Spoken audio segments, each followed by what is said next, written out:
நம்ம தூத்துக்குடி மாநகராட்சி லிமிட்டில் நீங்கள் வீடுகள் எதுவும் இடம் பார்த்துட்ருக்கீங்களா? நம்ம நாலாங்கேட்டு குறிஞ்சி நகர் பேக் சைடு ஐயப்பன் நகரில் நமக்கு ஒரு 5 சென்ட் ஃப்ளாட்டில் ஒரு 1500 ஸ்கொயர் ஃபீட்டில் ஒரு கிரவுண்ட் ஃப்ளோர் ஃபர்ஸ்ட் ஃப்ளோரில் ஒரு பழைய வீடு ஒன்று சேல்ஸுக்கு வந்திருக்கு. வீடு கொஞ்சம் பராமரிப்பு இல்லாமல் கொஞ்சம் டேமேஜாக தான் இருக்குது. நீங்கள் தட்டிட்டு புதுசாக ரெனோவேஷன் பண்ணி கட்டுற மாதிரி இருந்தால் நல்லாயிருக்கும்.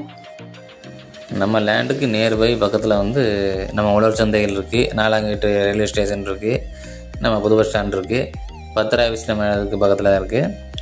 நம்ம இடத்தோட ஃப்ரண்டேஜ் வந்து 28 அடி இருக்குது, உள்நீளம் வந்து 75 அடி இருக்குது. நல்ல ஒரு ஃப்ரீக்கான ஏரியா. உடனே எடுத்து நல்ல வீடுகள் கட்டலாம். நல்லா ஒரு ரெண்டல் இன்கம் வரும். ஒரு வீடுகள் கட்டி வாடகை கொள்ளலாம். இந்த 5 சென்ட் லேண்டுக்கு ஓனர் சொல்கிற ப்ரைஸ் 65 லட்சம் சொல்கிறாங்க. நல்ல ஒரு மெயினான ஏரியா. அதனால் சீக்கிரம் வந்து சேல் ஆயிரும் இந்த இடம். யாருக்கு தேவைப்படுதோ அவங்க ஸ்க்ரீனில் தெரிய நம்பருக்கு கால் பண்ணிவிட்டு உடனே வந்து விசிட் பண்ணி பாருங்கள். இது மாதிரி மோர் வீடியோஸ் பார்க்குறதுக்கு நம்ம இன்ஸ்டாகிராம், ஃபேஸ்புக் ஐடியை நீங்கள் ஃபாலோ பண்ணி வச்சுக்கோங்க. யூடியூப்பில் பார்க்குறவங்க சப்ஸ்கிரைப் பண்ணி சைடில் இருக்க பெல் ஐக்கானை கிளிக் பண்ணுங்கள். நம்ம போடக்கூடிய அடுத்தடுத்த நோட்டிஃபிகேஷன் உங்களுக்கு வரும்.